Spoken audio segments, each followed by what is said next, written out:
Kay mao lagi work from home nya mag-assume sila nga dili ta busy kay naaraman sa balay. Because of that assumption, ang family kay murag magtuo sila nga pwede ra disturbuhon anytime. So imagine daw imong asawa nga nagtry og concentrate while working on her tasks, nya nay mo kalit og balda. Ikaw daw, kung ikaw naa sa office nimo, nya mo duolag kalit imong anak, ha naka sa opisina ha, imagine imong anak mo kalit og tunga, nya mo anak pa, tabangi ko sa akong assignment. Or while nag-meeting ka with a client, or nag-meeting mo sa imong supervisor, imong manager, mo kalit og duol ang imong bunso, nya mo na pa gutom ko ga iko milk. Imagine daw kung mahitabo na sa opisina. Dili no. Wala mo anak nimo sa office. Kay na makas opisina, wa makas balay.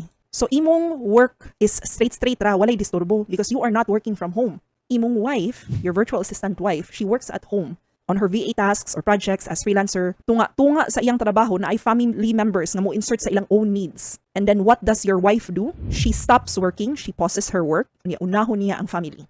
So kamo mga VA diha, true or false? Potlon ang trabaho no kay unahon ang pamilya no. Kapila na mahitabo. And I know many of you can relate nga muna inyong buhaton, unahon ang pamilya. Pause lang sa ang trabaho.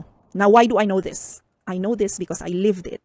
My late husband, kay biyuda naman ko since 2022, my husband back then didn't understand at first why I was always sapot. At the time, I was handling, I think maybe 5 clients.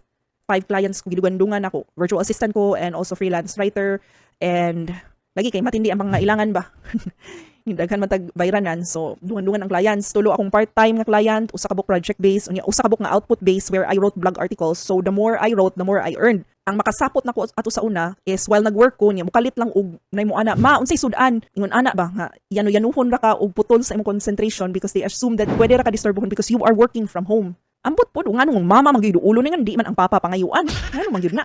Nya lami kayo maka-comment ba ang partner nga ay sapot dayon good gamay ra kaayo nga butang ulbo dayon di ba lami kayo naon pagyud ka naputol imong concentration nagtrabaho ka niya ikaw pa i-criticize kay nganong dali daw kuno ka saputon niya sumao to palasaan nato atong pasensya kay lisod man sabton ang atong sitwasyon lisod i-explain ba so tuon ko laway timpla sa gatas tabang sa assignment run errands prep food limpyo kumpra then back to work dayon when the kids are asleep and naghagok na si husband sa gabi. Pero honest lang no, maayo pud ning mag-work ta sa gabi kaadlawon kay walay mo putol sa atong concentration. At least ako, it applies to me nga mas may pang-work ko og kuan kaadlawon kay straight ang akong trabaho.